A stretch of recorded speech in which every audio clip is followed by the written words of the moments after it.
બ્રહ્મ સંબંધ મંત્ર એટલે કે આત્મનિવેદન મંત્રનું અનુસંધાન. એટલે કે જે મંત્ર છે પુષ્ટિ માર્ગે જીવો માટે મહાપ્રભુજીને ગોવર્ધનનાથજી આપેલો, તે મંત્રનું અનુસંધાન એ નિત્ય વૈષ્ણવો સાથે મળીને કરવું એવી આજ્ઞા આપ શ્રી મહાપ્રભુજી વલ્લભાચાર્યજીએ સ્વયં એ નવરત્ન સ્તોત્રમાં કરેલી છે, જેમાં આપણે કહ્યું છે કે આ નિવેદનનું અનુસંધાન સર્વ વૈષ્ણવોએ ભેગા મળીને તાદશી વૈષ્ણવની સાથે રહીને કરવાની આજ્ઞા છે. આ જે આપનો જે આજ્ઞાનો ભાવ છે એ એવો છે કે જે પહેલાં લીલામાં હોય અને એ જીવ જ્યારે પહેલી વખત બ્રહ્મ સંબંધ પામે પણ પછી જો એ અનુસંધાન ન રાખે તો શું મળ્યું છે એ જે હૃદયમાં જે સ્થિરતા થવી જોઈએ તે એને થઈ શકતી નથી. બસ આ કારણથી જ આપણે આજ્ઞા કરી છે કે જ્યારે આપણે આપણી જે પાસબુક હોય તો એને આપણે વળીને ભરાવવા માટે એટીએમમાં જતા હોઈએ છીએ. પછી આપણું જે લોકર હોય જેમાં આપણે દ્રવ્ય રાખ્યું હોય સુવર્ણ વગેરે, તો એનો પણ સમય થાય તો આપણે એને રિન્યૂ કરવું પડે છે અને સમયે આપણે જોતા રહીએ છીએ, કંઈક પ્રસંગ ઉપાત લેતા રહીએ છીએ.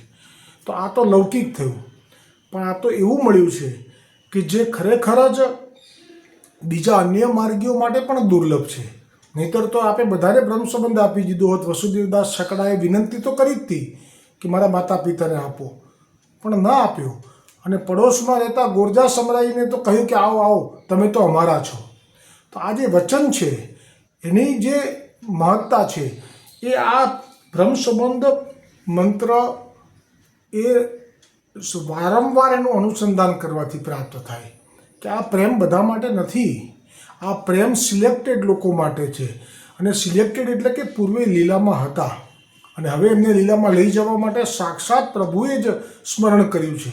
તો આપણને કોઈ સાધારણ કોઈ દ્રવ્ય સંપન્ન વ્યક્તિ આમંત્રણ આપે તો પણ આપણને કેટલો બધો ગર્વ થઈ જાય છે. તો એમાં આપણે ગર્વમાં ફૂલાતા સમાતા નથી કે અમને તો ધીરુભાઈ અંબાણીને ત્યાંથી આમંત્રણ આવ્યું છે. અમને તો, અને પછી ત્યાં ગયા પછી તો કેવી સ્વાગતતા થાય.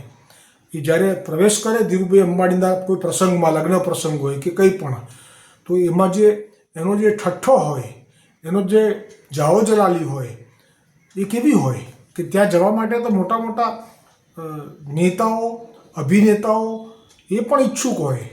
તો એવી જગ્યાએ આપણે જઈશું, આ બધા મળશે આપણને, નેતાઓ, અભિનેતાઓ, ક્રિકેટરો મળશે આપણને એ પ્રસંગમાં બધાને બોલાયા હોય. તો તે વખતે જે એ યાદ કર્યા અમને પોતાના ગણીને, તો એક લૌકિક ધીરુભાઈ કે આવા કોઈ ધનાઢ્ય, કોઈ શાહુકાર, કોઈ પ્રતિષ્ઠિત વ્યક્તિ માટે આપણને જો અભાવ થાય તો પછી આ તો આ વૈકુંઠના વિષ્ણુ નહીં, આવા જેટલા પણ પેલા બીજા જેટલા પણ ભૂમંડળ બ્રહ્માંડો છે આ એના બધા જ બ્રહ્મા વિષ્ણુ મહાદેવથી સંચાલિત થઈ રહ્યા છે. આ એમનું પણ ઉપરનું પદ કે જે પ્રેમની મૂર્તિ છે, ત્યાં પ્રેમ વગર પ્રવેશ નથી. બીજે બધે સાધનથી પ્રવેશ છે. વૈકુંઠ માટે પણ સાધન છે, જો કે કૃપા પછી આપના હાથમાં છે, પણ છેવટે સાધન છે વૈકુંઠ માટે કે ભાઈ અમને વૈકુંઠ પ્રાપ્ત થાય એના માટે. પણ પુષ્ટિ માર્ગ માટે જો સાધન હોત આ વૈકુંઠ જેવું, તો વસુદેવદાસ છકડાની વિનંતીને કેમ ના સાંભળી અને કહ્યું કે ના અમે મોક્ષ આપી શકીશું, પણ આ તો નહીં આપી શકીએ. આ છે નવરત્ન સ્તોત્રમાં આજ્ઞા કે નિવેદનમ તું સ્મર્તવ્યમ સર્વથા તાદશૈ જનૈ સર્વેશ્વરસ્વ સર્વાત્મા નિજીચ્છાત કરિષ્યતિ. અને આપ જ આપની ઈચ્છા પ્રમાણે જ કરો છો, આમાં કોઈનું ચાલતું પણ નથી. આપ સ્વચ્છંદી છો, એટલા માટે આપને જ આ લાગુ પડે છે કે કર્તુમ અકર્તુમ અન્યથા કર્તુમ સર્વ સામર્થ્યયુક્ત. આ ઉક્તિ ભગવાન વિષ્ણુને પણ લાગુ નથી પડતી. કોઈને એમ થાય કે તમે કેવી રીતે કહી શકો કે ભગવાન વિષ્ણુ પણ સર્વ સમર્થ નથી. તો આ પ્રમાણે મેં અત્યાર સુધીમાં અનેક વાર આપેલું છે કે જે અધિક માસ ગયો એ અધિક માસનું નામ પુરુષોત્તમ માસ જે આપણે કહીએ છીએ તે વાસ્તવમાં પહેલાં અધિક માસનું નામ પુરુષોત્તમ માસ નહોતું. બહુ જ દુઃખદાયક નામ હતું. એને નામ હતું મળ માસ. મળ એટલે જે વધારાનું, શરીરમાંથી જે કચરો નીકળે એને મળ કહેવાય છે, પરસેવાને પણ મળ કહેવાય છે, અને પેલો પણ મળ કહેવાય છે, ગુરુશંકા લઘુશંકા બધાને મળ કહેવાય છે. તો મળ એવા માટે એટલા એ જે શબ્દ હતો અધિક માસ માટે એ પણ બરોબર જ હતો, કેમ કે જેટલા પણ પ્રક્ષિપ્ત દિવસો છે કે જે દિવસો માં સારું કાર્ય ન થઈ શકે એ દિવસોનો સમૂહ ભેગો કરી અને દર 2 વર્ષને અમુક 8 માસ પછી આ જે અધિક માસ જે મળ માસ તરીકે પ્રચલિત હતો, પણ એનું પણ દરેકનું આધિદૈવિક સ્વરૂપ હોય. આપણને એમ થાય કે હિમાલય પર્વત છે, પણ હિમાલયનું આધિદૈવિક સ્વરૂપ હોય, એમનું પાછું મનુષ્ય જેવું જીવન હોય, મનુષ્યથી ઉત્તમ હોય, પણ બધું જ હોય, ઇન્દ્રિયો હોય, દેહ હોય. જેવી રીતે આપણે જાણીએ છીએ કે સૂર્યનારાયણ, તો સૂર્યનારાયણનું જે આદિ ભૌતિક સ્વરૂપ છે એ તો કોઈ જીરવી પણ ના શકે. તો પછી કેવી રીતે અહીંયા કુંતા માતા પાસે સૂર્યનારાયણ આવી ગયા અને વરદાનમાં કર્ણની પ્રાપ્તિ થઈ ગઈ? આ પ્રશ્ન થવો જ જોઈએ. પ્રશ્ન થાય તો સમાધાન છે. તો સૂર્યનારાયણનું આદિ ભૌતિક સ્વરૂપે તો જે સૂરજ રૂપે તપે છે તે છે, પણ સૂર્યનારાયણનું આદિ દૈવિક સ્વરૂપ છે એ પાછું એકદમ ઐશ્વર્યયુક્ત છે, અને એને પણ સહન કરી શકાય એવું છે. એ કંઈ સૂર્યનારાયણની જેમ સળગાવી નાખનારું નથી.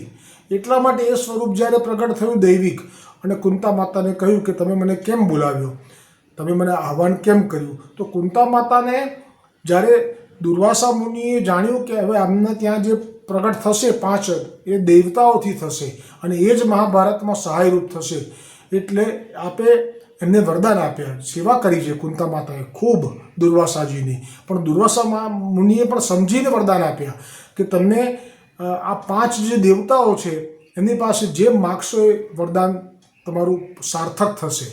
તો એ વખતે કુંવારા હતા, અને કુંવારા હતા એટલે ઉત્સુકતા થઈ છે. નહીં કોઈને કંઈ કહે કે આનાથી આ થાય, તો એ થાય એના માટે સમય જોવો જોઈએ, રાહ જોવી જોઈએ. એના બદલે કુંવારા હતા અને સૂર્યનારાયણને કે એવું આજ્ઞા કરી હતી કે તમે આમને આહવાન કરશો તો તમને પુત્રની પ્રાપ્તિ કરાવશે, આવી આજ્ઞા હતી. હવે પુત્રની પ્રાપ્તિ કરાવશે એનો લાભ લેવો હોય તો લગ્ન થયા પછી લેવાય, પણ કુંતા માતાએ લગ્ન થયા પહેલાં જ સૂર્યનારાયણનું આહવાન કરી લીધું, એક વરદાનનો ઉપયોગ કરી લીધો દુર્વાસાજીથી, જે 5 વરદાન કહેતા તે એમાંથી.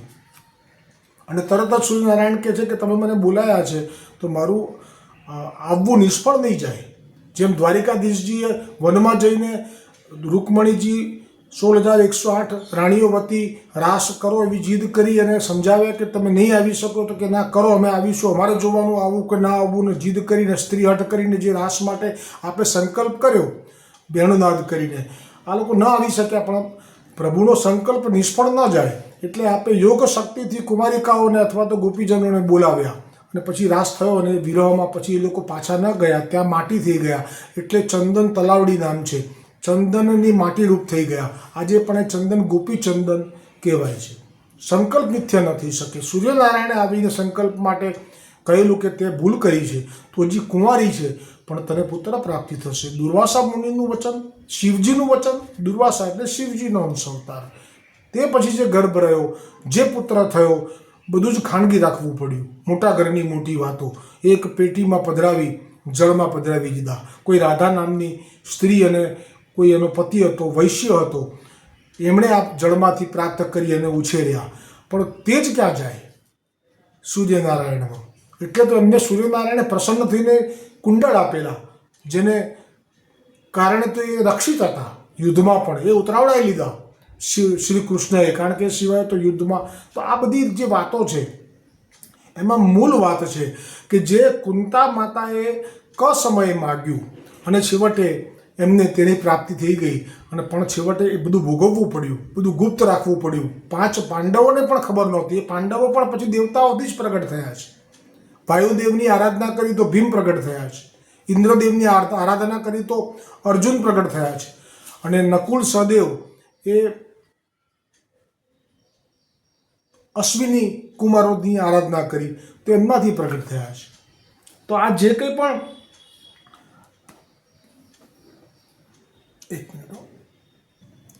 તો ક્ષમા કરજો, તો મૂળ વિષય પર આવી જવું. તો જ્યારે કોઈ આવા દ્રવ્ય સંપન્ન ત્યાં આમંત્રણ આવે અને જીવ જ્યારે ઉછળી જાય અને ફૂલ્યો સમાય નહીં, તો હવે જ્યારે આપે મહાપ્રભુજીએ જે કૃપા કરીને આપી દીધું છે, બ્રહ્મ સંબંધનું દાન, અને એનો જો મહિમા જાણે નહીં, જેવી રીતે મેં કહ્યું કે પેલા માટે જેમ ઉછળે તો આના માટે તો કેટલું બધું થાય. આનો કોણ હિસાબ? હા, જેટલા આપણે બ્રહ્માંડો છે, આ બધા જ બ્રહ્માંડોના બ્રહ્મા વિષ્ણુ મહેશ છે, એનું સંચાલન. હા, મળમાસ એટલે મળમાસને પછી જે પણ કૃપા થઈ એ ક્યાંથી થઈ? મારે વાત આ હતી ને મારાથી ચૂકાઈ ગઈ હતી, વિષયાંતર થઈ ગયો તો પણ કૃપા કરી પ્રભુએ મને કે યાદ કરાવી દીધું. તો જે વિષ્ણુ ભગવાન છે એ કર્તુમ અન્યથા કર્તુમ સર્વ સામર્થ્ય યુક્ત નથી. આ એનું પ્રમાણ છે કે આપ જ્યારે આ અધિક માસ આવ્યો અને કહ્યું કે મને મળ માસ કહે છે, હું દુઃખ પામું છું, મને મુક્ત કરો અને મને વરદાન આપો કે મારો માસ પણ વખણાય અને મારા માસમાં પણ લોકોને સુગ ના ચડે. ત્યારે કહ્યું કે ના, અમે વેદની દોરીથી બંધાયેલા છીએ. વેદના પ્રગટ કરનારા તમે અમને માનો છો, પણ એવું નથી. વેદના પ્રગટ કરનારા તો પૂર્ણ પુરુષોત્તમ છે, શ્રી કૃષ્ણચંદ્ર ગોલોકમાં બિરાજે છે. તો કહે છે કે મેં તો આજ દિન સુધી આપને જ જાણ્યા હતા, હવે આપ કહો છો તો આપ જ કૃપા કરો. ત્યારે આપે ગરુડને આજ્ઞા કરી છે. આ પ્રસંગ છે. માનવો એ ભક્તિ હોય એ માની શકે, ન માનવું હોય તો એમ જ કહે છે કે આવું બધું ક્યાં છે. એટલે એમની વાત બાજુ પર મૂકવાની છે. એવું લાગતું હોય તો કાલથી તમે ના સાંભળતા, છોડી દેજો. મિથ્યા શ્રમ થશે, કંઈ મળશે નહીં આમાંથી. પછી જે ગરુડજીને આજ્ઞા કરી અને જે ગોલોક લઈ ગયા અને સ્વામીજી સાથે બિરાજેલા શ્રી કૃષ્ણના અષ્ટ સખા અષ્ટ સખી સાથે બિરાજેલા શ્રી કૃષ્ણના દર્શન કર્યા છે અધિક માસે, અને નામ આપ્યું પુરુષોત્તમ માસ. પુરુષોત્તમ આપનું નામ છે, આપે આપ્યું કૃપા કરીને, અને કહ્યું કે જે આ માસમાં જપ તપ દાન વગેરે મર્યાદા માર્ગીઓ માટે કરશે અને અનેક ગણું ફળ મળશે. આ છે આ પૂર્ણ પુરુષોત્તમની મહિમા. નથી કરી શકતા કર્તુમ અકર્તુમ અન્યથા કર્તુમ, વિષ્ણુ ન કરી શક્યા, મોકલવા પડ્યા. ભગવાન રામ ના કરી શક્યા. જ્યારે સીતાજીએ ભૂમિમાં સમય જવાનું થયું અને પછી વિરહ થયો, કેમ કે બહુ સેવા કરી હોય ને જતું રહે એ કંઈ સહેલું છે? રાત દિવસ તમારી સેવા કરતું હોય કોઈ તમારી અર્ધાંગીની, અને કંઈક કારણથી અચાનક ચાલી જવું, એ બીમાર થઈને થાય તો ભગવાને છોડાવે. માયા કે બળી જાય તો સારું, રૂપિયા જાય છે ને હું થાકી ગયો તારું સાફ કરી કરીને, એ તો સુંદર વાત છે કે માયા છોડાઈ કહેવાય. અચાનક જ ચાલ્યા ગયા સીતાજી. એ પછી જે રામજીની સ્થિતિ થઈ, મનુષ્ય દેહમાં છે, લીલા કરવાની છે, તો બહુ જ આપ કોઈની સાથે વાતો ન કરતા. આ બધું વાલ્મીકી રામાયણમાં છે. હું પ્રમાણ આપીશ કે રામજી પણ કરતું નથી. એટલા માટે આપે વિરહથી એટલા પીડિત થઈ ગયા કે એ વિરહ હવે હનુમાનજી જોઈ શકશે નહીં, તો હનુમાનજીનો ત્યાગ કરી દીધો એ વખતે કે જાઓ, મેં તમારો ત્યાગ કર્યો, અત્યારે તમે ચાલ્યા જાઓ. એટલે હનુમાનજી બહુ દુઃખી થઈને છેવટે જે સેતુ બાંધ્યો છે રામ સેતુ, ત્યાં આવી અને આપે ત્યાં રામજીની જે કથા છે એ આપના વજ્ર જેવા નખથી કોતરીને લખી, અને એ પ્રસંગ છે પછી કે વાલ્મીકીજીએ જાણ્યું કે આમાં તો મીઠાશ, મેં કીધું ને શિવજીની જે લીલા હશે બધી મીઠાશવાળી હશે લખેલી. સુખદેવજીની ભાગવતજી મીઠાશ, મહાભારત ક્યાં અને ભાગવતજી ક્યાં, મીઠાશની વાત કરું છું, ભલે વિષય અલગ અલગ છે. એવી રીતે જે હનુમાનજીએ આ જે કથા લખી એટલી રસથી ભક્તિથી ભરેલી. વાલ્મીકીજીને ખબર પડી, વાલ્મીકીજીએ જાણ્યું કે આ તો મારી કથાને તો કોઈ જોશે નહીં જો આ પ્રગટ થઈ ગઈ તો, કારણ કે વાલ્મીકીજીએ તો રામજીના પ્રગટ થયા પહેલાં વાલ્મીકી રામાયણ સિદ્ધ કરી દીધેલું. અને હનુમાનજીએ જાણ્યું કે વાલ્મીકી દુઃખી છે, આ તો શિવનો અવતાર છે, ભોળા, તરત પોતાની લખેલી રામાયણ શિલા ઉપર કોતરીના શિલાઓ કઈ સેતુ બાંધવા માટે જે કામ પતી ગયું ને વધીને ત્યાં રાખી, કારણ કે આગળ જવાનું હતું, અત્યારે કે પાછી પધરાવવા ના જવાય પર્વતો ઉપર, તે પડી રહેલી શિલાઓ ઉપર આ બધી રામાયણ લખેલી હતી. એ આપે આમનો સંતાપ મટાવવા માટે વાલ્મીકીજીનો જલમાં પધરાવી દીધી. અને પછી વાલ્મીકીજી આશીર્વાદ આપ્યા કે હું પોતે જ સ્વયં પ્રગટ થઈશ અને હું આ બધી જ આપની જે રામાયણ લખેલી છે વજ્રલેપથી, વજ્ર નખથી, એને હું પ્રગટ કરીશ. એટલે વાલ્મીકીજીએ પણ સામે આટલો સુંદર આશીર્વાદનું વરદાન સાથેનો ભોગ બી આપી દીધો કે આ ફરી પ્રગટ થયા. તુલસીદાસજી સ્વયં વાલ્મીકી છે, એમનો અંશ અવતાર છે. અને આપે પછી એ જ સમુદ્રમાં ડૂબેલી શિલાઓ શ્રી હનુમાનજીથી લખેલી એને આપણે પ્રગટ કરી. એટલે તુલસી રામાયણ જે છે, રામચરિત માનસ, એ વાલ્મીકીને સાવ ફીકું ફસ કરી નાખે છે. ભલે ને એમાં અંદર આખી વાર્તા નથી લીધી, કેમ કે હનુમાનજી તો વિયોગ સહન ના કરી શક્યા ને, એ ત્યારે તો મોકલ્યા એમને રામજીએ. એટલે અંદર એવું બધું નથી આવતું આગળનું કે કેવી રીતે સીતાજીએ ભૂમિમાં સમય ગયા અને પછી હનુમાનજીને આજ્ઞા કરી હતી કે તમારે રક્ષા કરવાની જે ભૂતલ પર, તમારે સાકેતમાં આવવાનું નથી. અને એટલા માટે જ સાકેતમાં હનુમાનજી નથી ગયા, બધા ગયા અયોધ્યાવાસીઓ અહીંયા જ છે. અને આજે પણ જે કોઈ પણ પોકાર કરે છે દુઃખ દર્દથી ભરાઈને કે હે હનુમાનજી કૃપા કરો ફસાયા છીએ, કેટલા પ્રમાણો છે એ રક્ષા કરે છે. આ મર્યાદા માર્ગીઓની વાત થઈ. એવા રામજી સામર્થ્યયુક્ત કે બધાને અયોધ્યા લઈ જઈ શક્યા, પણ એ જ રામજી જ્યારે સીતાજીનો આવો વિરોધ થયો તો મહેલના જે ન્યાય કરવા માટે પોકાર કરવા આવે એમનું સમાધાન કરવાનું બંધ કરી દીધું. આ બધું વાલ્મીકી રામાયણમાં છે. સમાધાન બંધ કર્યું પછી જાતે ને જાતે એક વખત મુનિ વશિષ્ઠજી જે ગુરુ હતા એમણે શીખવાડી રાખ્યું હતું કે રાજકારણમાં ક્યારે પણ ઘરમાંથી કોઈ આવી રીતે દેહ છોડી દે અને જો નાની ઉંમરે સમયે અને જો આવું કંઈ થાય તો આપણે રાજકાજ છોડવાનું નહીં. નાના રામજી હતા ત્યારે આ સલાહ આપેલી, કેમ કે રાજકારણમાં પ્રવેશ કરવાનો હતો, આવું કંઈ થવાનું હતું, આપ જાણતા હતા.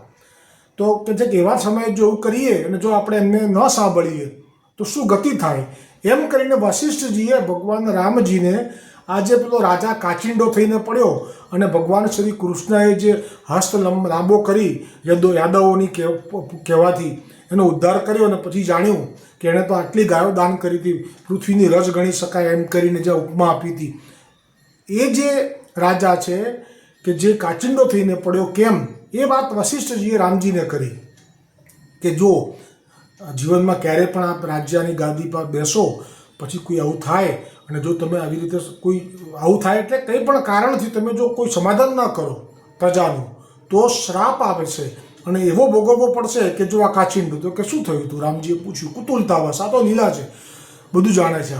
ત્યારે વશિષ્ઠજીએ કહ્યું કે આ એટલું બધું કુશળ રાજા હતો કે એ સારો હતો. દાન કરવામાં તો એણે ગાયો જે દાન કરી છે ને એમાં સુવર્ણના શિંગડા, સુવર્ણની માળા, સુવર્ણની આભૂષણો ધરાઈને એના ખરીમાં ચાંદીની ખરી અને વાછરડાઓને પણ આવી રીતે સોનાના બધું કરીને માળા, એટલી બધી ગાયો દાન કરી છે કે તમે માની નહીં શકો. પણ એક વખત એક ગાય જેને દાન કરી હતી એક જ લઈ ગયો હતો.